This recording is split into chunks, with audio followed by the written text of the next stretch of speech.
Hermanos, Dios les bendiga. Feliz sábado.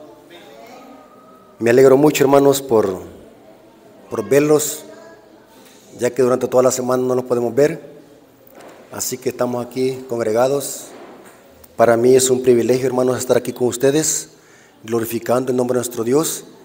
Y no sé si ustedes también se sienten felices por estar aquí. ¿Cómo dicen amén, hermanos? ¿Estamos de acuerdo con eso, hermanos?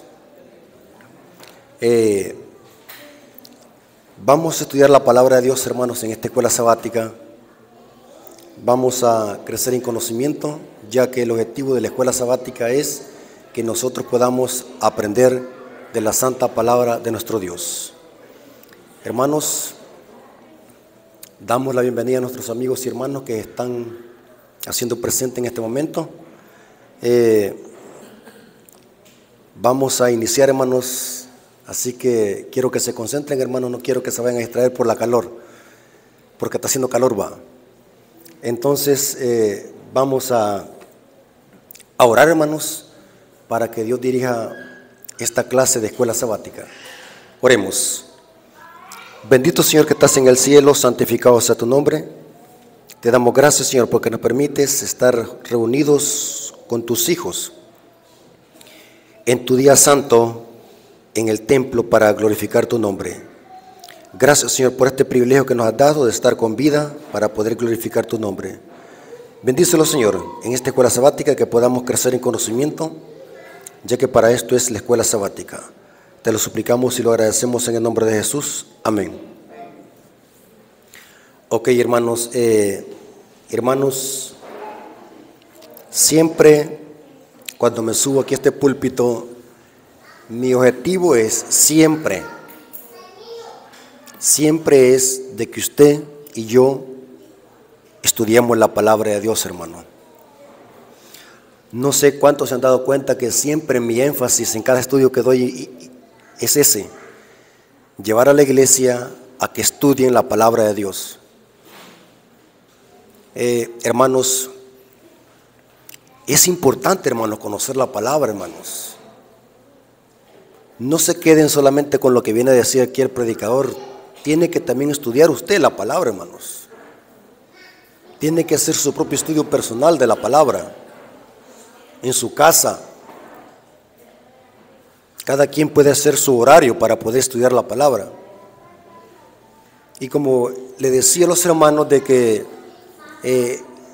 el congregarnos es una parte de la vida cristiana, no es todo. Tenemos que también tener nuestro devocional personal. Son dos cosas diferentes: congregarse y tener nuestro estudio personal. Y muchos no lo hacen. Muchos no tienen ese estudio personal. Así que ese es mi énfasis siempre que estudiemos la palabra, y ese es el énfasis de esta mañana: que siempre, hermanos, dediquemos tiempo para estudiar la palabra. Hermanos, quiero que analicemos una cita que se tergiversa, se tuerce y se manipula para sostener de que hoy en el nuevo pacto podemos comer cerdo, tacuacines, gatos monten, arañas de caballo. ¿Saben que en otros países se comen eso? ¿Ah? ¿Saben de que en China se comen hasta los sapos, la rana, las cucarachas? Todo se comen. Por lo menos aquí en Centroamérica no se ve mucho eso. Lo que se patrocina más por las iglesias evangélicas, que el cerdo. El cerdo y las cucarachas marinas. ¿Saben cuáles son las cucarachas marinas? Imagínense cómo somos de absurdos nosotros. ¿Saben qué significa la palabra absurdo? Somos ilógicos. No tenemos, es algo descabellado. Usted le presenta a alguien una platada de cucarachas asadas, de esas cucarachas que andan en la cocina, no se las come la gente. ¿Qué va a decir inmediatamente? Va a notar que es algo repugnante, algo sucio. Pero si le muestra una platada de camarones así, cocidos, ¿se lo va a comer la gente? Es lo mismo.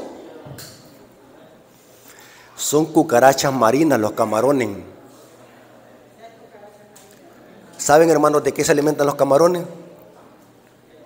¿Saben de qué se alimentan los cangrejos? De pura suciedad. Pero noten qué absurdo es el ser humano. Le muestra una platada de cucarachas de esas que andan en la cocina, no se las comen, pero vaya a ver una platada de camarones, se los comen. Empanizados, dice el hermano, guisados en arroz, en aguaite. Hermanos, Satanás le gusta engañar a la gente. Satanás tiene engañada a la gente, hermanos. ¿Por qué razón la gente está engañada? Sencillo, porque no estudian ¿qué? La palabra de Dios. Noten cuál texto bíblico es el que manipulan, lo tuercen y lo retuercen para sostener de que hoy nosotros podemos comer iguana, tortuga, lagarto, mazacuatán, etcétera, etcétera. La gente hoy se come de todo, hermano. Marcos 7:19.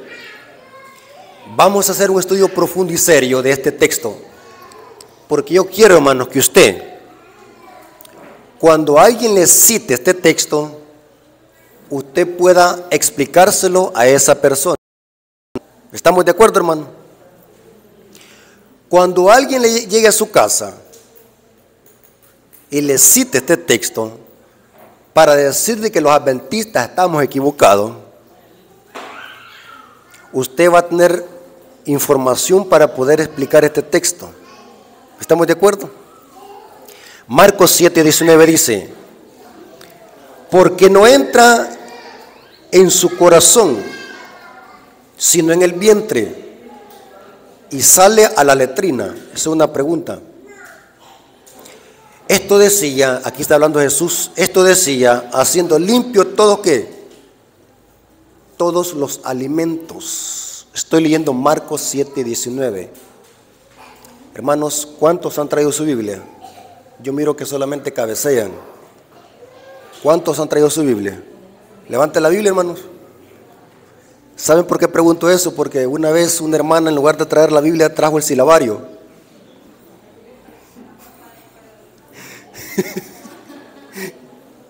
Sí, no, en serio, hermano. Hay gente que por venir deprisa de la casa se les olvida la Biblia y traen otro libro. Entonces, yo quiero que me vayan siguiendo. Porque no entra en su corazón, sino en el vientre, y sale a la letrina. Esto decía, haciendo limpio todos los alimentos. ¿Qué es lo que hizo Cristo? Haciendo limpio todos los alimentos. Hermanos, ¿ustedes conocen el español? ¿Conocen español? Hasta la pregunta es absurda. Sabemos hablar español.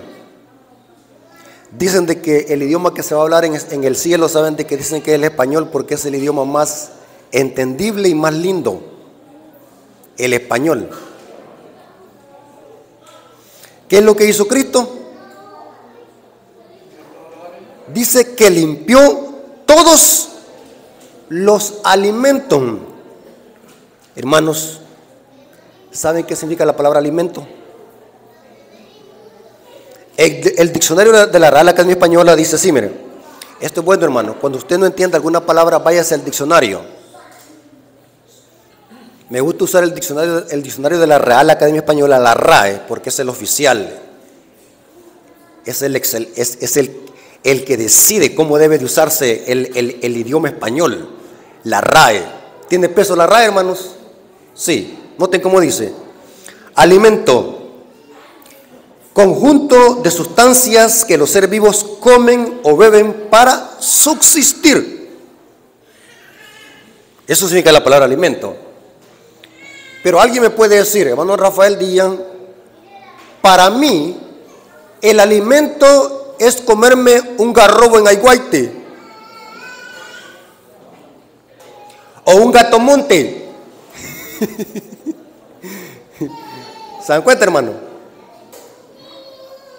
Alguien puede decir, desde mi perspectiva, el alimento es comerme una pierna de cerdo. Porque según la RAE dice que el alimento es conjunto de sustancias que los seres vivos comen y beben para subsistir. Pero aquí no estamos hablando desde la perspectiva suya ni tampoco de la mía, sino desde la perspectiva bíblica, que es el alimento. ¿Qué es alimento desde la perspectiva bíblica? Alimento desde la perspectiva bíblica es todo aquello que Dios dijo que se puede comer. ¿Están conmigo? Pregunto, hermanos, ¿Dios dijo que el cerdo es alimento? Muéstreme un texto bíblico y yo inmediatamente me bajo del púlpito y me retracto. ¿Dios dijo que el cerdo es alimento en algún pasaje bíblico? No. ¿Dios dijo que los sopilotes son alimento? ¿Saben de que hay gente que se come los sopilotes? Dios no dijo que eso era alimento. El texto dice que Dios hizo, que Cristo hizo limpio los alimentos. No está hablando de algo de que Dios no lo dijo. Les voy a poner un ejemplo, hermanos. Yo me gusta poner ejemplos para que los hermanos entiendan. Los ejemplos, hermanos, son para que las cosas sean entendibles. Supongamos de que a mí me invitan a una casa de un hermano. Noten lo que estoy diciendo. Me invitan a la casa de un hermano y de repente encuentro en la casa de ese hermano un cuadro que me gustó.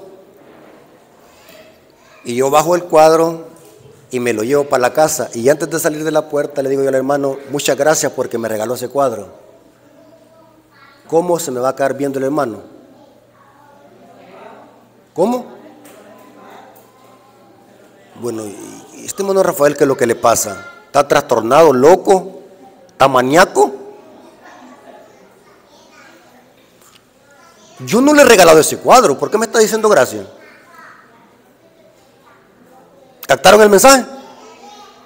Yo debo de darle gracias a Dios por algo que me dijo que lo comiera.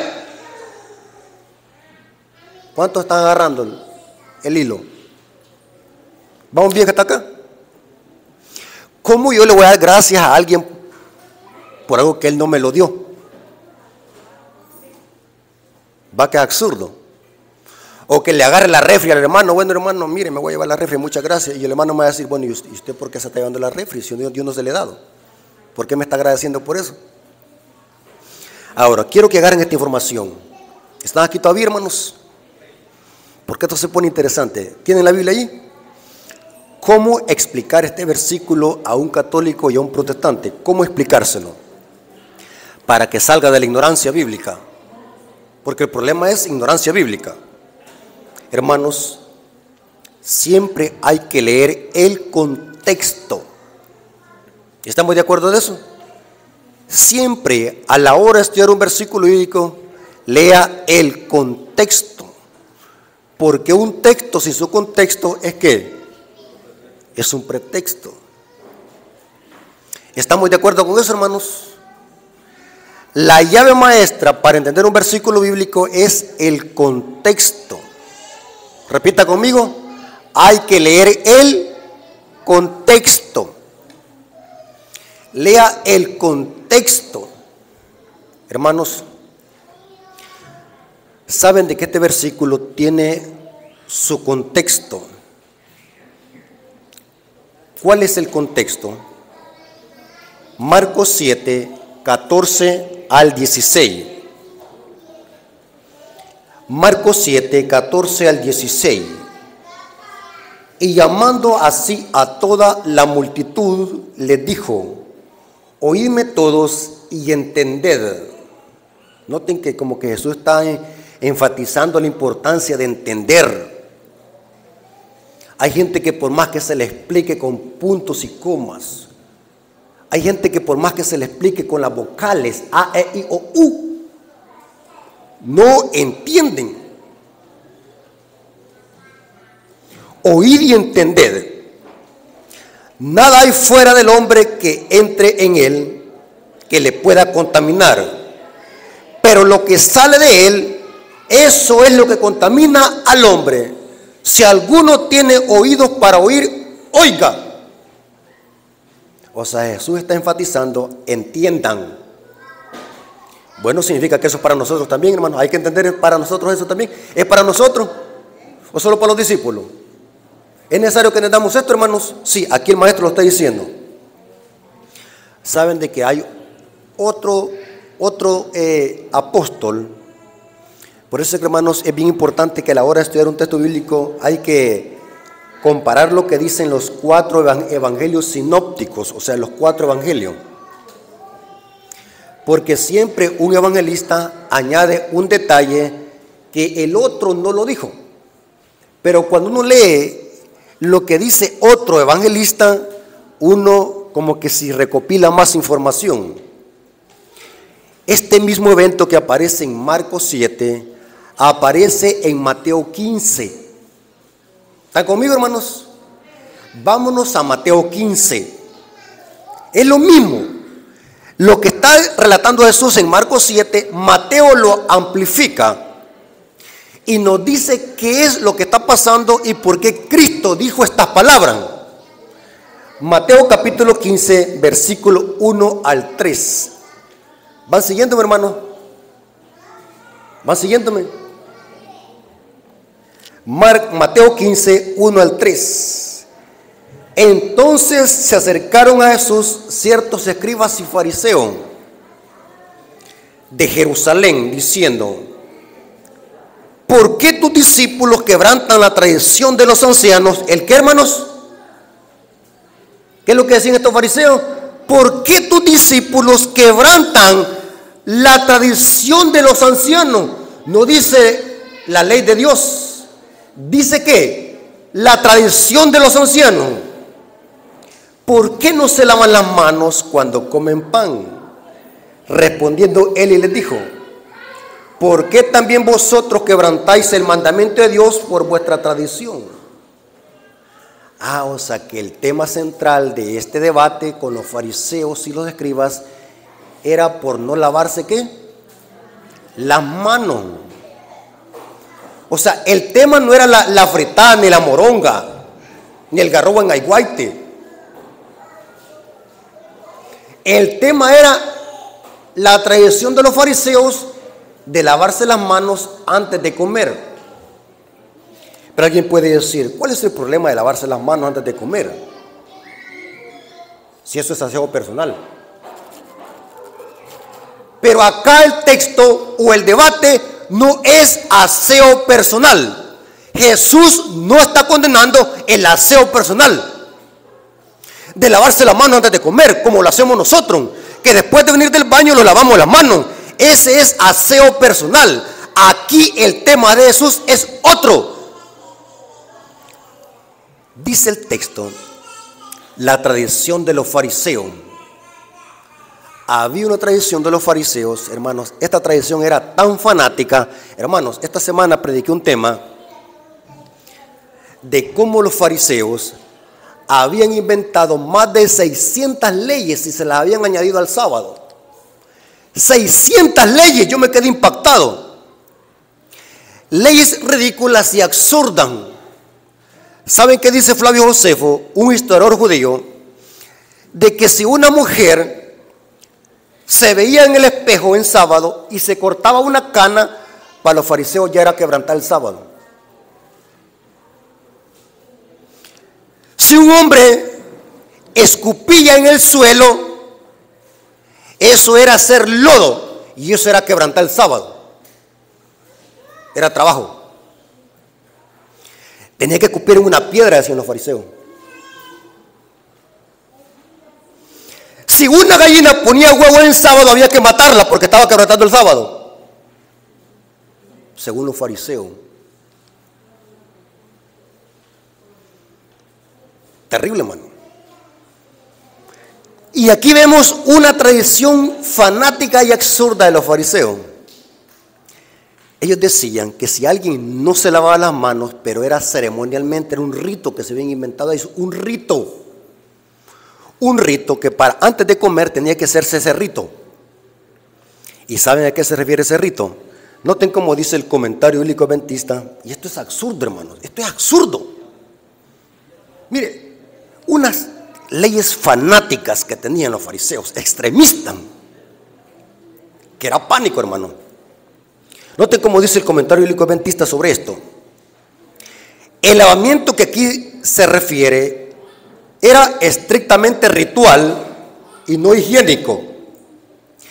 Se dice que este rito consistía en derramar un poco de agua sobre los dedos y la palma primero de una mano y luego de la otra, teniendo la mano levantada de tal manera que el agua corriera hasta la palma, hasta la muñeca, pero no más allá. En otras palabras, el rito que se hacía era aquí: iban a conseguir agua, se echaban agua en la palma de la mano y la jugaban así, ¿ve? Esa agua tenía que llegar hasta la punta y tenía que bajar hasta la palma de la mano. Si pasaba para abajo, ya quedaban contaminados otra vez. Tenía que ser así, ¿ve? Tenía que saberlo hacer, el rito. Y si no había agua, tenían que escurrir la última gota de la vasija para hacerle así la gotita que llegara hasta acá y se bajara hasta acá, que llegara la gotita, ¿ve? Porque si bajaba hasta acá, ya era pecado. Hipócrita. ¿Se dan cuenta por qué Jesús los tuvo que desenmascarar? ¿Y ustedes por qué dejan el mandamiento de Dios por vuestra tradición? ¿Saben de qué eran tan hipócritas? Que dice la historia, lo corrobora Flavio Josefo y el comentario bíblico adventista, que dice que los fariseos eran tan hipócritas que dice de que para ellos no les importaban los mandamientos de Dios, era más importante la tradición. Y esta tradición, hermanos, le imponían a los gentiles, y para los fariseos era más importante la ofrenda para el templo. Por ejemplo, si alguien tenía enfermo a un papá, estaba agonizando el papá o estaba por crisis económica los padres, ese dinero que se podía dar a los papás era dárselo al templo, porque era más importante el templo. Eran hipócritas. O sea que si un papá estaba con las tripas que le estaban chillando con una gran hambre, y si el hijo le daba dinero, para los fariseos eso era pecado, porque eso que se iba a dar a los padres tenía que dársele al templo. Pero ellos sabían de que ese dinero era para ellos. Hipócrita. ¿Se dan cuenta por qué Jesús los desenmascaró? Hipócrita. ¿Saben, hermanos? Voy a hacer un paréntesis. ¿Saben que han visto ustedes gente que dice hay que hablar de amor? En la iglesia, ¿han visto ustedes esos hermanos que son fanáticos? Hay que hablar de amor. Pero saben que cuando nos vamos al evangelio, la forma de hablar Cristo con la gente común era diferente, pero cuando hablaba con los fariseos era diferente. ¿Ya notaron ustedes eso? ¿Ah? Cuando Cristo hablaba con la gente común, era bien diferente como hablaba, pero cuando se tocaba con los maestros de la ley, ¿qué les pasaba? Los desenmascaraba, les decía hipócritas en la cara. ¿Ustedes creen que eso de decir hipócrita a un fariseo era cosa sencilla? Era como pegarle una cachetada a los maestros de la ley. Es como decirle ahora a un erudito de la iglesia adventista, hipócrita. Es lo mismo, porque los eruditos de los tiempos de Jesús eran los escribas y los fariseos. Hipócrita. Ahora, es interesante que estos fariseos eran tan extremistas en aplicar este rito. Y saben algo interesante, hermanos. Escuchen lo que les voy a decir, hermano. Cuando Cristo dijo, haciendo puro todos los alimentos, el contexto dice, sin necesidad que se laven las manos ceremonialmente, los alimentos están purificados. Sin necesidad que hagan ese rito, hizo puro todos los alimentos. Sin necesidad que se laven las manos ceremonialmente como lo hacían los fariseos, ya los alimentos estaban purificados. ¿Cómo se purifican los alimentos, hermano? El apóstol Pablo dice que es por la oración y la acción de gracia. Por eso es que debemos de orar, hermano. O sea, nosotros no necesitamos hacer un rito como lo hacían los fariseos. Lo que necesitamos es orar por los alimentos, no orar por el chancho ni por el garrobo. ¿Estamos de acuerdo? Ahora, aquí hay un problema, hermanos, también que debemos de asimilar y entender. Los protestantes dicen de que Cristo vino a abolir las leyes de alimentación. Usted platica con un protestante de otra iglesia y saben, hermanos, que yo he platicado con gente de otras iglesias y me dicen, yo puedo entrar a la iglesia adventista, puedo aceptar el sábado, puedo aceptar el diezmo, pero tengo problemas con la comida. ¿Cuántos se han topado ustedes con cristianos de otras iglesias y tienen problemas con la comida? Ahí ven el problema, con la comida. Lo pueden guardar el sábado, pueden diezmar, pero tienen problemas con la comida. Ahora, supongamos, esto es una suposición para recalcar este punto. Supongamos de que Jesús hubiese venido a abolir las leyes de la alimentación. Supongamos. Los judíos entonces hubiesen tenido razón en llamarle a Cristo un falso profeta. Porque los falsos profetas enseñaban cosas contrarias a la ley de Dios. Y si Jesús hubiese venido a abolir las leyes de alimentación, los judíos inmediatamente hubiesen puesto el grito al cielo y hubieran protestado. Pero el tema en Marcos 7 no es la alimentación, sino condenar una traición de los escribas y los fariseos.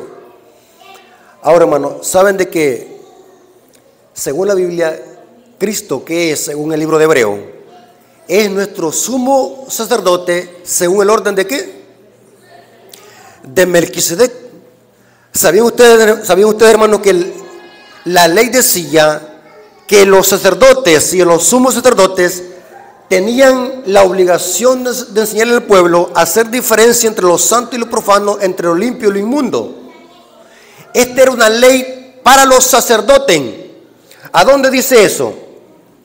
Noten cómo dice Ezequiel 44, 23. Ezequiel 44, 21 al 23 dice así: ninguno de los sacerdotes beberá vino cuando haya de entrar en el atrio interior, ni viuda ni repudiada tomará por mujer, sino tomará virgen del linaje de la casa de Israel. En esta semana explicamos, hermanos, de que la ley decía que si un sacerdote o un sumo sacerdote tenía que casarse, tenía que buscar una mujer que virgen. Porque según la Biblia, la analogía que hace Pablo, ¿cómo debe ser la iglesia? Sin mancha y ¿qué? Sin arruga. Ahí está implicado la virginidad, la pureza. La iglesia tiene que ser virgen, dice Pablo, porque esta tipología viene de la ley de los sacerdotes levitas. Ahora, y noten cómo dice, y enseñarán a mi pueblo, el versículo 23, y enseñarán a mi pueblo a hacer diferencia entre lo santo y lo profano, y les enseñarán a discernir entre lo limpio y lo no limpio. Pregunto, ¿esta ley aplica para Cristo o no? ¿Cristo es sacerdote? ¿Cristo es sumo sacerdote? Pregunto, ¿Cristo también le enseña al pueblo a hacer diferencia entre lo santo y lo profano o no? ¿Qué dicen ustedes?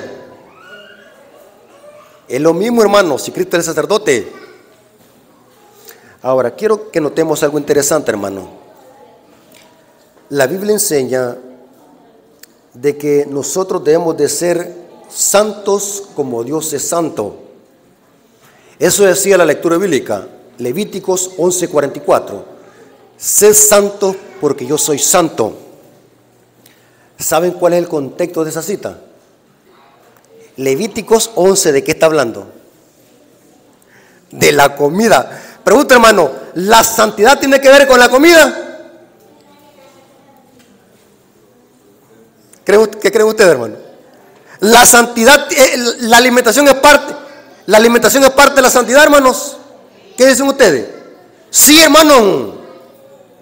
¿Qué dice Pablo? 1 Corintios 10:31.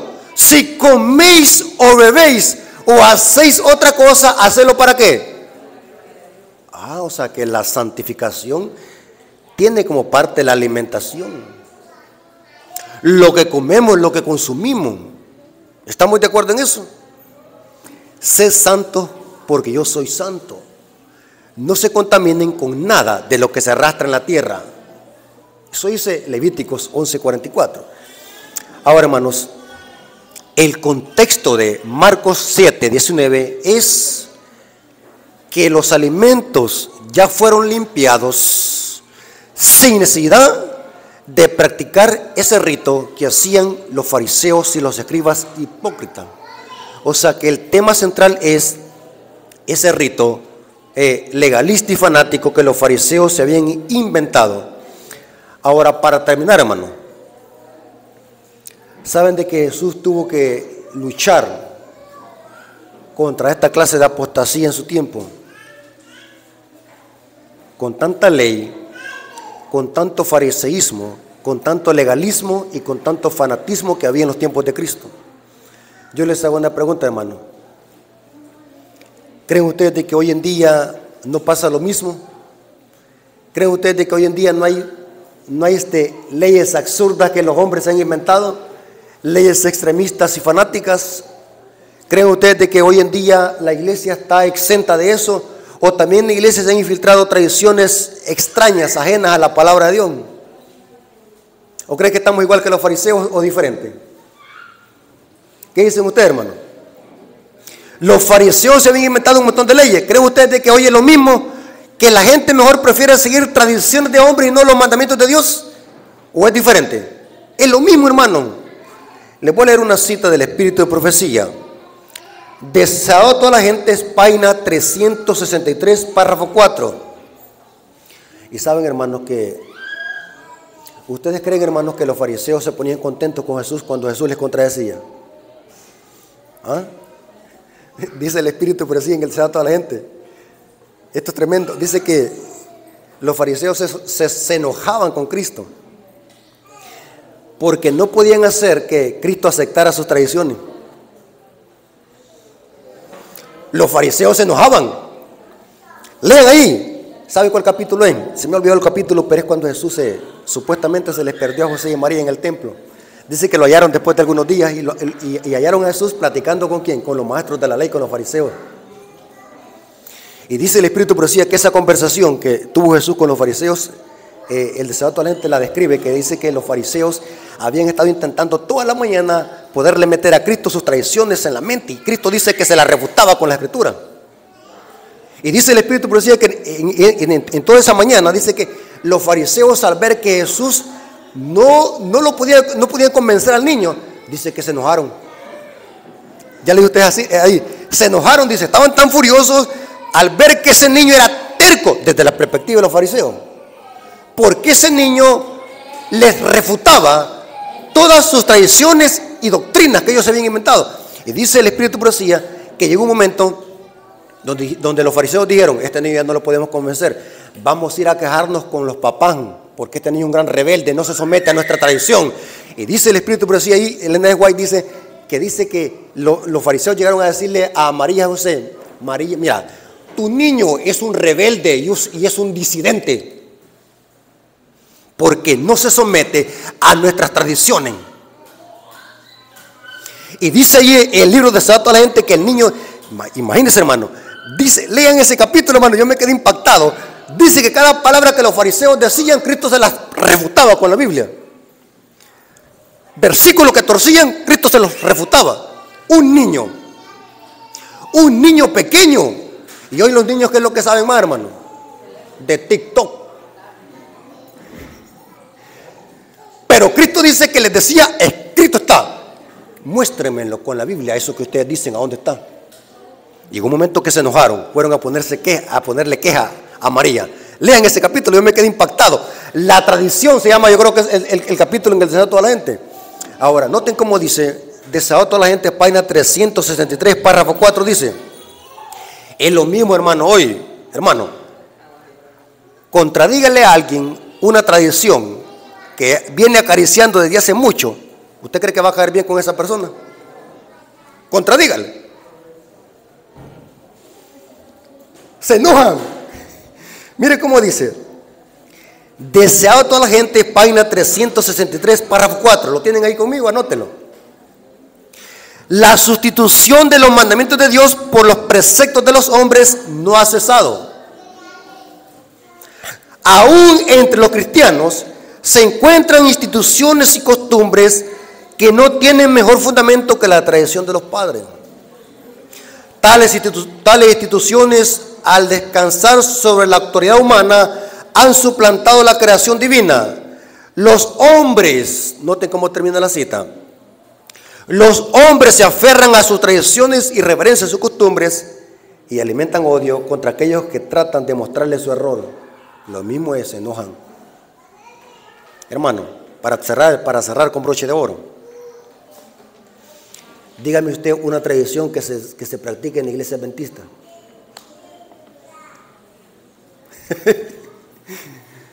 Dígame una tradición.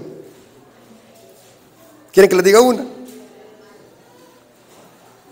La Navidad es una tradición de la iglesia católica. Hermano, ¿qué es lo que pasa cuando viene Navidad? Contradígale a un hermano adventista que celebra la Navidad. ¿Cree usted que se va a sentir bien? Se enojan. ¿Qué otra tradición se ha infiltrado en la iglesia, hermano? Estamos igual que los fariseos. ¿Ah? ¿Para qué se usa el sábado en muchas iglesias adventistas? ¿Para qué se usa el sábado, hermano? Hable, no tenga miedo. ¿Para qué se usa? ¿Para celebrar qué? Días. Pregúntele, contradígale a un hermano eso, a ver cómo se va a poner. Contradígale. Se van a enojar como los fariseos. Y oiga bien, hermano, y no hay que ser extremista ni legalista como los fariseos. Somos libres para celebrar lo que querramos. Somos libres, cada quien va a dar cuenta a Dios. Si usted quiere, hermano, y como dije allá en Sonsonate, si usted quiere, hermano, celebra el día de la coneja de Pascua, el día de San Carlampio, cualquier cosa celebre. Cualquier cosa celebre. ¿Saben cuál es mi problema? ¿Saben por qué yo me enojo? Que usen el sábado y los templos para hacer eso. Ahí es mi problema. Pero que yo me voy a meter en su vida personal, discúlpeme, yo no me meto en la vida personal de nadie. Cada quien va a dar cuenta a Dios. Mi problema es que usen el día sábado y los templos para hacer esas cosas. Entonces, hermanos, debemos de tener cuidado y debemos de respetar los principios. Hay que respetar los mandamientos de Dios y no ser como los fariseos. Así que, hermanos, Dios les bendiga. Espero que hayan entendido cuál es el contexto de Marcos 7:19.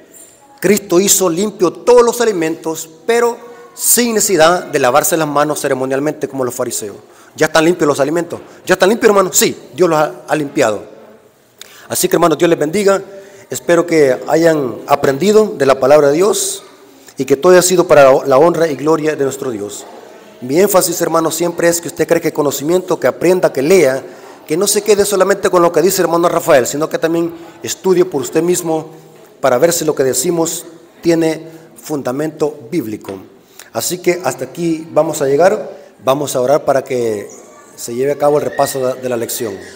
Oremos, hermanos. Bendito Señor que estás en el cielo, santificado sea tu nombre. Te damos gracias porque nos permites en esta ocasión poder tener el repaso de la lección. Bendice el maestro que la va a llevar a cabo, que podamos aprender todos unánimes, que podamos intercambiar conocimiento de lo que hemos aprendido. Quédate con nosotros, Señor, te lo suplicamos en el nombre de Jesús. Amén. Ok, hermanos, vamos a invitar al maestro que va a llevar la lección.